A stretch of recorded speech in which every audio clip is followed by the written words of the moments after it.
अस्सलाम वालेकुम dear student. आज हमने ideal fluid dynamics mean fluid mechanics two का नेक्स्ट टॉपिक स्टार्ट करना है। नेक्स्ट टॉपिक स्टार्ट करने से पहले आप तमाम स्टूडेंट से रिक्वेस्ट है कि प्लीज़ मेरे चैनल को सब्सक्राइब करें, मेरी वीडियो को लाइक और शेयर ज़रूर करें।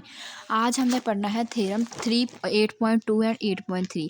8.2 जो हमारे पास थ्योरम है उसकी स्टेटमेंट है, prove that a vertex tube move with the fluid and strength remain constant. हमारे पास हमने क्या करना है, वर्टेक्स जो ट्यूब है वो मूव कर रही है फ्लूइड की तरफ और उसकी जो स्ट्रेंथ है वो कांस्टेंट है, ये हमने फाइंड आउट करनी है।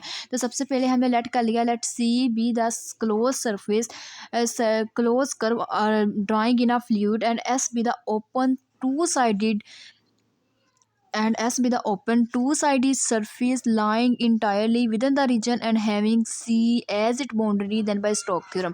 हमने क्या किया, लेट हमने क्या कर लिया, C जो हमारे पास है वो क्लोज कर्व को इंडिकेट कर रहा है इन फ्लूइड के अंदर कर रहा है, और जो हमारे पास S है वो पास टू साइडेड ओपन सरफेस है इसके अंदर फ्लूइड के अंदर वाले पार्ट के अंदर, और जो C है हमने कहा कि वो बाउंड्री को अप्रोच कर रहा है। और then by Stoke theorem apply करते हुए हमने लिख लिया, हमें पता है कि जो हमारे पास सर्कुलेशन होती है इसको यहाँ पे हमने यूज़ किया कैपा से, वो से के में पास किसके इक्वल होगा, क्लोज इंटेग्रल सी वी डॉट डी आर, और हमने इसको कन्वर्ट कर दिया स्टोक थ्योरम के अंदर, वो सिंगल इंटेग्रल डबल इंटेग्रल के अंदर कन्वर्ट हो गया, और इसकी हमारे पास डबल इंटेग्रल टू एस आ गया, और zeta is equal to D of S.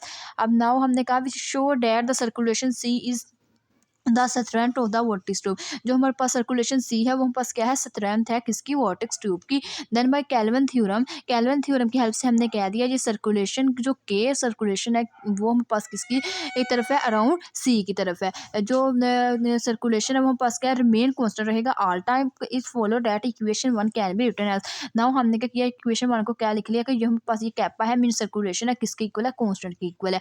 तो कॉन्स्टेंट के इक्वल लिखने के बाद हमने कह दिया the left hand side of the equation represent the strength of the vortex tube passing through the S. जो लेफ्ट हैंड साइड है वो पास रिप्रेजेंट कर रही है स्ट्रेंथ की, वर्टेक्स ट्यूब की स्ट्रेंथ को रिप्रेजेंट कर रही है, वो पास किससे करती है, एस से। और देन हमारे पास क्या है, let since this is the permanently constant for all simply connected surface S moving with the fluid. और ये जितने भी हमारे पास सिंपल कनेक्टेड ये रीजन है एस के ऊपर, वो हम पास क्या कहेंगे, तमाम के तमाम परमानेंटली कांस्टेंट कहलाएंगे। इट्स फॉलो डैट हमने कह दिया कि जब हम पास वर्टेक्स ट्यूब क्या होगी, फ्लूइड की तरफ मूव कर रही होगी, देन उसकी स्ट्रेंथ जो क्या आ जाएगी, वो हमारे पास रिमेन कांस्टेंट आ जाएगी ऑल टाइम के लिए। तो दिस सिंप्लाइज दैट हमने यही कहा, it follow that the vortex tube move with the fluid and their strength is remain constant as they move along with fluid. यही हमारे पास प्रूव हो गया कि वर्टेक्स लाइन जब मूव करेगी फ्लूइड की जानब तो उसकी स्ट्रेंथ क्या रहेगी, रिमेन कांस्टेंट रहेगी। अब उसके बाद पास नेक्स्ट हमारे पास थ्योरम है 8.3, जिसमें हमें बोला गया है 8.3 हमारे पास थ्योरम है जिसमें बोला गया, prove that the vertex line and tube can not originate और टर्मिनेट। प्रूफ करना है हमने कि वर्टेक्स लाइन और वर्टेक्स जो ट्यूब है वो हमारे पास क्या है, ओरिजिनेट और टर्मिनेट नहीं करती at internal point with the fluid. जितने भी पास वर्टेक्स ट्यूब है और वर्टेक्स लाइन है वो ना ही पास स्टार्ट होती है और ना ही एंड होती है इंटरनल पॉइंट, अगर हम फ्लूइड के अंदर के इंटरनल पॉइंट के साथ उसका कंपेरिजन करें। तो ये चीज़ हमने प्रूफ करनी है। तो सबसे पहले हमने लेट कर लिया कि जो लेस एस है हमारे पास वो क्या है, क्लोज सर्फेस को रिप्रेजेंट कर रहा है, और जो टा है वो हमारे पास वॉल्यूम को रिप्रेजेंट कर रहा है, और एन हेड हमारे पास क्या, आउटवर्ड नॉर्मल यूनिट वेक्टर को हमारे पास रिप्रेजेंट कर रहा है किसके साथ, सरफेस एस के साथ। तो इसी की रिस्पेक्ट से हमने क्या किया, इसका फार्मूला लिख लिया क्लोज फॉर्म में। हमने लिखा कि close double integral close S zeta dot D S. तो ये हमने क्या किया, यहाँ पे हमें पता है जीटा की डायरेक्शन की विद रिस्पेक्ट हमने इसका डायरेक्शन फार्मूला पुट कर दिया, close double close integral S zeta dot N unit vector D of S. तो दिस इंप्लाइज दैट हमें पता है कि जीटा हमारे पास क्या होता है, जीटा के लिए ऊपर हमने डेल अप्लाई करना है। डेल अप्लाई करने के लिए हमने क्या किया, सरफेस इंटीग्रल को वॉल्यूम इंटीग्रल के ऊपर कन्वर्ट कर दिया। उसमें हम क्या करते हैं, ये बाय स्टोक थ्योरम हमने अप्लाई किया। डबल इंटीग्रल हम पास किस में कन्वर्ट हो गया, सिंगल के अंदर ये सरफेस था, और ये किस में कन्वर्ट हो गया, वॉल्यूम के अंदर, और ये हम पास del dot zeta dot D of टा। उसके बाद नेक्स्ट हमें पता है जो जीटा होता है वो हम पास ये रोटेशनल मोशन में उसका हम पास इक्वेशन क्या होती है, जीटा हमारे पास इक्वल होता है डेल क्रॉस वी के अंदर। अब जिधर जिधर जीटा है हमने क्या पुट कर दिया, डेल क्रॉस वी। जब जीटा की जगह हमने डेल क्रॉस वी पुट कर दिया तो ये हम पास डेल क्रॉस वी हम पास किसके इक्वल होता है, जीरो की इक्वल होता है। जीरो की इक्वल होने की वजह से हमने इंटीग्रल के अंदर मल्टीप्लिकेशन करवाई, तो जीरो हमारे पास कोई भी चीज़ ज़ीरो के साथ मल्टीप्लाई क्या होके क्या हो जाएगी, ज़ीरो हो जाएगी। दिस इंप्लाइज दैट यहाँ से मेरे पास इसका आंसर क्या आ गया, ज़ीरो आ गया।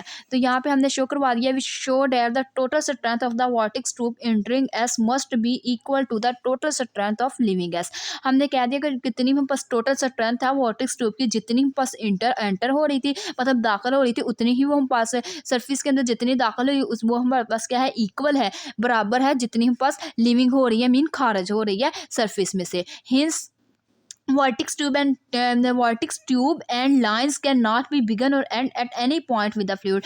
इट्स मीन हमें बोला गया कि जो वर्टिक्स ट्यूब और वर्टिक्स लाइन है वो हमारे पास ना ही स्टार्ट होगी ना ही हमारे पास एंड होगी फ्लूइड के पार्ट्स के, फ्लूइड के पॉइंट्स में से। देन देयर फोर हमने कह दिया कि therefore be either close as they may begin और end at the boundary of the fluid. In this case of the infinite liquid they may go to infinity. हमें बोला गया कि अगर हम पास ट्यूब और लाइन और ट्यूब की बात होगी तो वो हम पास क्या करेगी, हम इसको ओरिजिनेट नहीं कर सकते, ना ओरिजिनेट टर्मिनेट कर सकते हैं इंटरनल पॉइंट के अंदर। अगर हमें बोला जाए कि इन्फिनिट लिक्विड हमें लिया जाए तो वो हम पास क्या जाएगा, कर जाएगी इन्फिनिट लिक्विड की बात हो कि उसके सारे के सारे पॉइंट किसको अप्रोच कर जाएंगे, इन्फिनिटी को अप्रोच कर जाएंगे। ये थी आज की हमारी वीडियो। अगर आप लोगों को मेरा आज का वीडियो लेक्चर पसंद आए तो प्लीज़ मेरे चैनल को सब्सक्राइब करें, मेरी वीडियो को लाइक करें, शेयर करें। Thanks for watching. अल्लाह हाफिज़।